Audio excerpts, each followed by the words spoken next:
नमस्कार, लोकसंदेश न्यूज चॅनलमध्ये आपलं स्वागत आहे। पाहूयात आजची विशेष बातमी। सांगली शहरातील त्रिकोणी बागेला सध्या उकळा आली असून येथील सोयी सुविधांचा पूर्णपणे बोजवारा उडाला आहे। बागेच्या या दयनीय अवस्थेबाबत स्थानिक नागरिकांनी लोकहित मंचकडे आपली कैफियत मांडत तीव्र संताप व्यक्त केला आहे।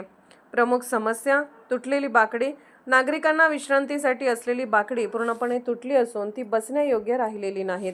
खराब भिंती, बागेच्या संरक्षक भिंती आणि कडे खराब झाल्याने बागेचे सौंदर्य पूर्णपणे नष्ट झाले आहे। मोकाट कुत्र्यांचा सुळसुळाट। बागेत मोकाट कुत्र्यांचा वावर वाढल्याने सकाळी फिरायला येणाऱ्या ज्येष्ठ नागरिकांना आणि लहान मुलांना सुरक्षिततेचा गंभीर प्रश्न निर्माण झाला आहे। बागेची अवस्था पाहून नागरिकांमध्ये प्रशासनाविरुद्ध प्रचंड रोष असून आम्हाला मूलभूत सुविधा कधी मिळणार असा सवाल उपस्थित केला जात आहे।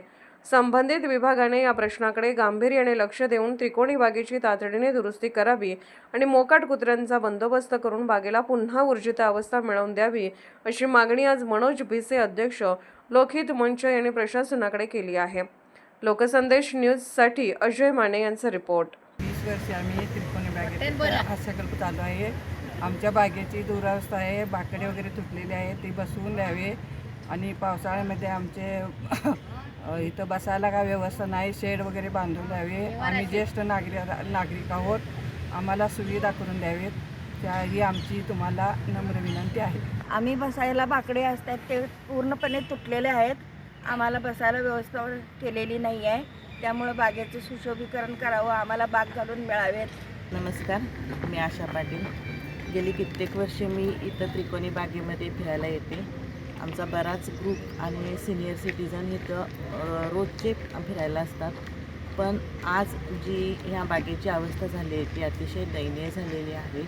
तिच्यामध्ये जे बाजूचे कटडे आहेत ते सगळे ढासळलेले आहेत। बसायला वृद्ध लोकांना बाकडी होती, ती बाकडी नाही आहे। बाजूला जी लहान मुलांच्यासाठी खेळणी होती किंवा घसरगुंडी वगैरे असले काही खेळ होते ते इथून काढून नेलेले आहेत आणि बागेच्या बाजूला जे गटार केलेलं आहे ते पूर्ण ओपन आहे।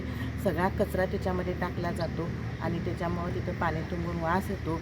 तर ह्यासाठी शासनानं महानगरपालिकेने ह्याच्याकडे लक्ष दिलं पाहिजे। ह्याच्यामध्ये एखादा कामगार नेहमीचा कायमस्वरूपी इथं रुजू केला पाहिजे आणि इथं जे वृद्ध लोकांच्यासाठी एक विरंगुळा केंद्र आहे त्याच्यावरती चांगल्या पद्धतीनं लक्ष देऊन ह्या लोकांचं जगणं सुसह्य केलं पाहिजे, ही मी अपेक्षा करते। आम्ही इथं हास्य क्लबमध्ये रोज येतो आहे, आम्ही ज्येष्ठ नागरिक आहे, पण इथं काय व्यवस्था नाही आहे। इथं सगळे बाग मोडलेले आहेत, परत वॉचमॅन नाही आहे, लोट झाड स्वच्छता नाही आहे, सगळी कुत्री येऊन इथं नाचतात, अंगावर येतात आमच्या।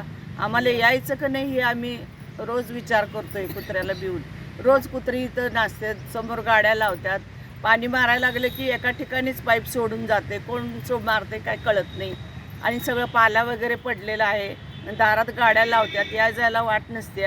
तिथं सगळी बागेची दुरावस्था झालेली आहे। बागेची जागा तर एवढी चांगली आहे, पण इकडं लक्ष द्यायला कुणीही येत नाही।